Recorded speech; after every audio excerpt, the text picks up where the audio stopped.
નમસ્કાર દર્શક મિત્રો, ધ લોકસત્તા શોમાં આપનું સ્વાગત છે। કેન્દ્રીય સ્વાસ્થ્ય મંત્રી જગત પ્રકાશ નડ્ડાએ મંગળવારે રાજ્યસભામાં જણાવ્યું હતું કે ઇન્ડિયન કાઉન્સિલ ઓફ મેડિકલ રિસર્ચના સંશોધનમાં સ્પષ્ટ થઈ ગયું છે કે કોરોનાની રસીથી ભારતમાં યુવાનો અને પુખ્ત વયના લોકોમાં અચાનક મૃત્યુનું જોખમ વધ્યું નથી। તેમણે કહ્યું કે હકીકતમાં આ ICMR અભ્યાસ દર્શાવે છે કે કોરોના રસી આવા મૃત્યુની શક્યતાઓ ઘટાડે છે। તેના અહેવાલમાં ICMRએ આશંકાઓને દૂર કરવાનો પ્રયાસ કર્યો છે કે છેલ્લા કેટલાક વર્ષોમાં ભારતમાં યુવાનો અને પુખ્ત વયના લોકોના અકાળ મૃત્યુ માટે એવું કહેવાતું હતું કે તે કોરોના રસીના કારણે થાય છે। તો ICMRની નેશનલ ઇન્સ્ટિટ્યૂટ ઓફ એપિડેમિયોલોજીએ આ અભ્યાસ 18 થી 45 વર્ષની વયના વ્યક્તિઓ પર કર્યો હતો, જેઓ સ્વસ્થ હતા અને તેમને કોઈ રોગ નહોતો, અને 1 ઓક્ટોબર 2021 થી 31 માર્ચ 2023ની વચ્ચે અણધાર્યા કારણોસર અચાનક તેઓ મૃત્યુ પામ્યા હતા।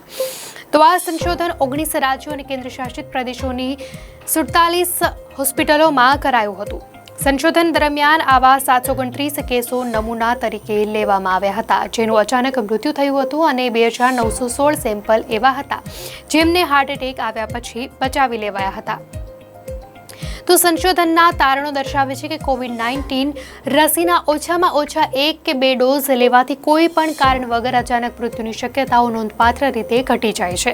તો સંશોધનમાં કેટલાક પરિબળોની પણ ઓળખ કરવામાં આવી છે જે અચાનક મૃત્યુનું જોખમ વધારે છે, જેવા કે મૃતકનું COVID-19 હોસ્પિટલમાં દાખલ થવું, પરિવારમાં કોઈનું આકસ્મિક મૃત્યુ, મૃત્યુના 48 કલાક પહેલા વધુ પડતા દારૂનું સેવન, ડ્રગનો ઉપયોગ અને મૃત્યુ પહેલાના 48 કલાકમાં વધુ પડતી શારીરિક પ્રવૃત્તિ શામેલ છે।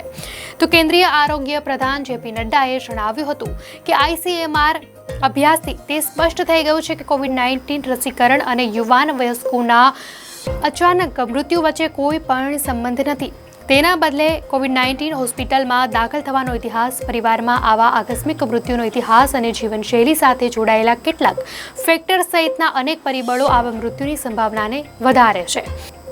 તો કેન્દ્રીય આરોગ્ય મંત્રીએ જણાવ્યું કે રસીકરણની સાઇડ ઇફેક્ટને ટ્રેક કરવા માટે એડવર્સ ઇવેન્ટ ફોલોઈંગ ઇમ્યુનાઇઝેશન નામની મજબૂત સર્વેલન્સ સિસ્ટમ બનાવાઈ છે। તેમણે કહ્યું કે રસીકરણ કેન્દ્રો પર એનાફિલેક્સિસ કીટ ઉપલબ્ધ કરવામાં આવે છે, અને રસીકરણ પછી વ્યક્તિને ફરજિયાતપણે 30 મિનિટ સુધી નિરીક્ષણ હેઠળ રાખવામાં આવે છે।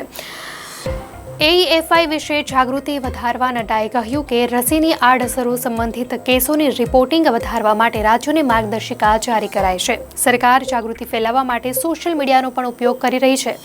ઉલ્લેખનીય છે કે કોવિડ વેક્સિનની આડઅસરનો મામલો સુપ્રીમ કોર્ટમાં પણ પહોંચ્યો હતો। આ વર્ષે 14 ઓક્ટોબરે સુપ્રીમ કોર્ટે કોરોના વેક્સિનને કારણે બ્લડ ક્લોટિંગ જેવી આડઅસરોનો આરોપ લગાવતી અરજીઓને ફગાવી દીધી હતી।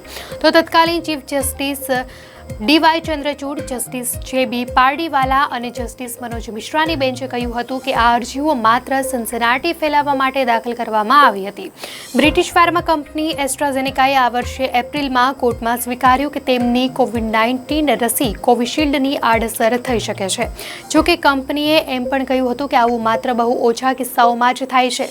સિરમ ઇન્સ્ટિટ્યૂટ ઓફ ઇન્ડિયાએ ઓક્સફોર્ડ એસ્ટ્રાઝેનેકા દ્વારા વિકસિત ફોર્મ્યુલાનો ઉપયોગ કરીને ભારતમાં કોવિશિલ્ડ રસીનું ઉત્પાદન કર્યું હતું। જોકે સિરમ ઇન્સ્ટિટ્યૂટે દાવો કર્યો હતો કે ભારતમાં કોવિશિલ્ડ રસીની આડઅસરનો કોઈ પણ કેસ નોંધાયો નથી।